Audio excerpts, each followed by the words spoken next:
Store your eggs on their side in the refrigerator. That helps the eggs to get their yolks in the center.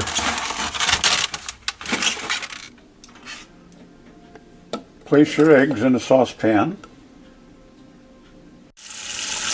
Cover with cool tap water.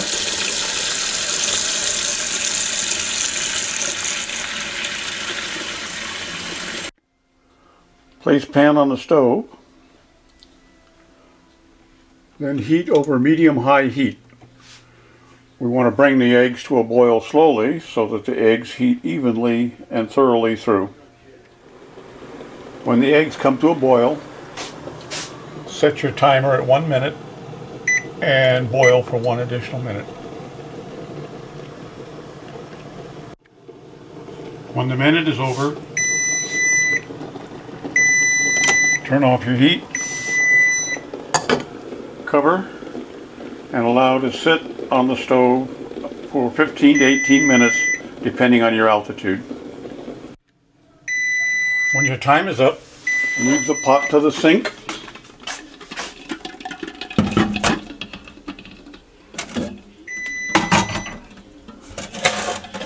Dump the hot water and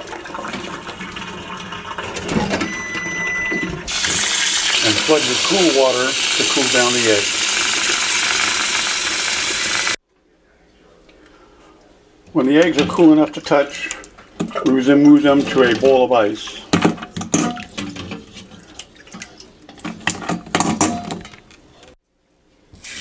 Add enough water to cover the eggs.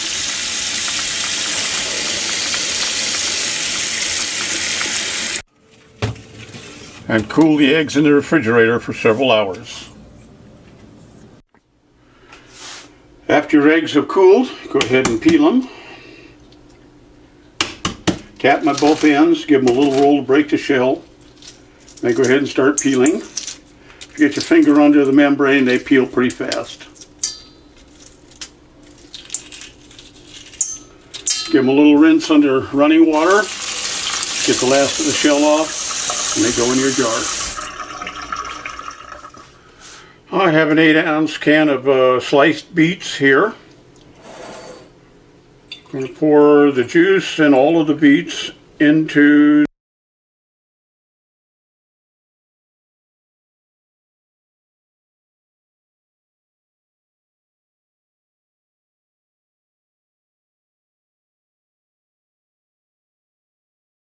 drain your eggs into a colander.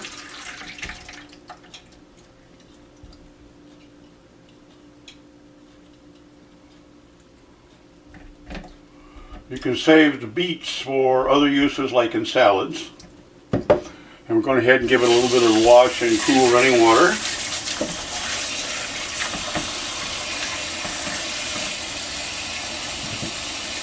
Take the beets out. Just leave the eggs.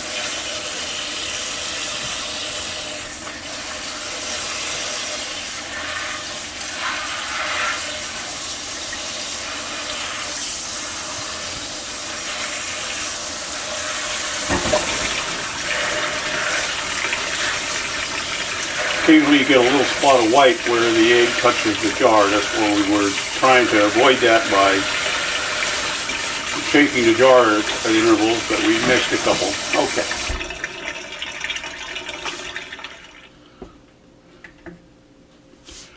Gently dry the eggs with a paper towel.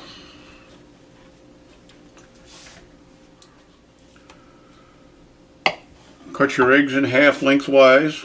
Separate the yolks. Put them in a pan.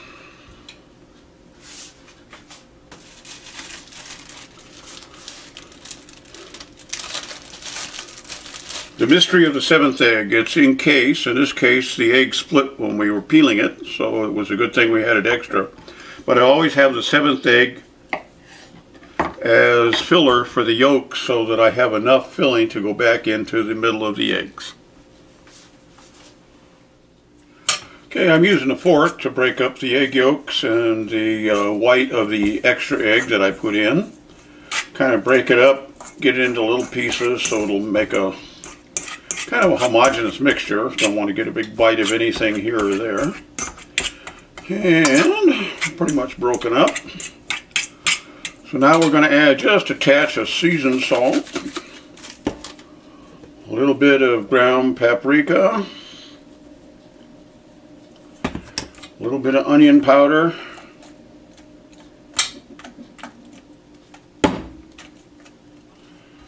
a little bit of white pepper. Also going to add about a big tablespoon of sweet pickle relish. Going to add about 2 teaspoons of mustard.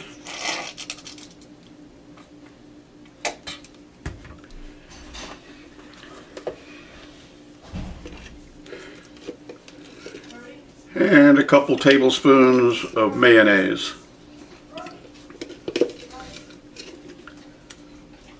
Depending on how dry your mixture is, you may have to add a little more as we go along. Once it's kind of started to mix up, I'm also going to add a few drops of Pat's Special Blend hot sauce. And we'll mix this up.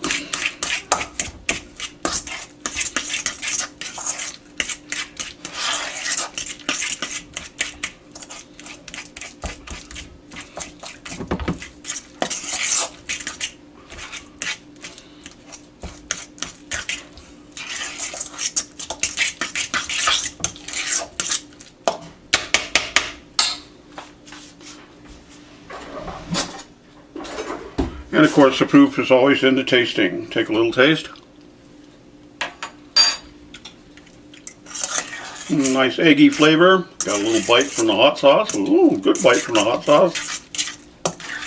And the other flavors are melding in very nicely. Should make a very delicious stuffed egg.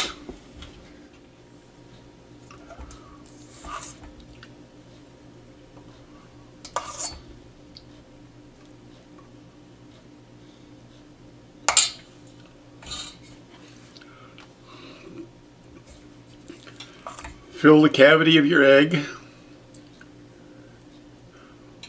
and a little extra on top. Make a nice mouthful.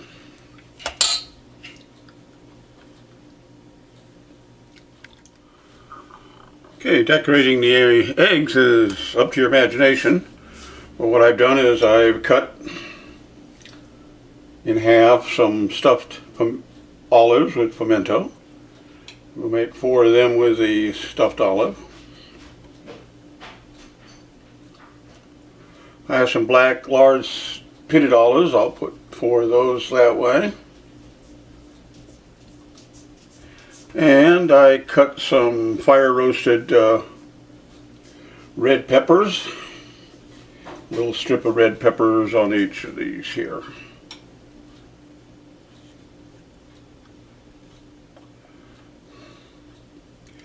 How you want to decorate your eggs is totally up to you. It leaves it wide open for your imagination.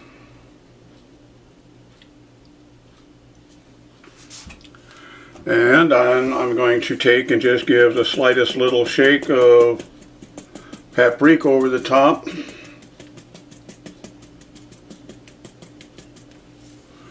Voila. And here I've got my deviled eggs on a tray. I've got some stuffed olives, some black olives, some cherry tomatoes fresh off a neighbor's vine, and I've lined the plate with some cheese stuffed celery bites. So we have a pretty good little hors d'oeuvre tray to go on the table.